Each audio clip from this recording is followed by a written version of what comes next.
بسم اللہ الرحمن الرحیم۔ ایک دن ایک آدمی نے حضرت صلی اللہ علیہ وآلہ وسلم سے پوچھا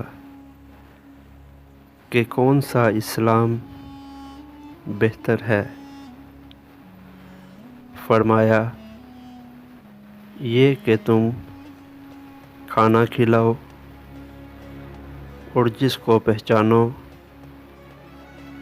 اس کو بھی، اور جس کو نہ پہچانو اس کو بھی، الغرض سب کو سلام کرو۔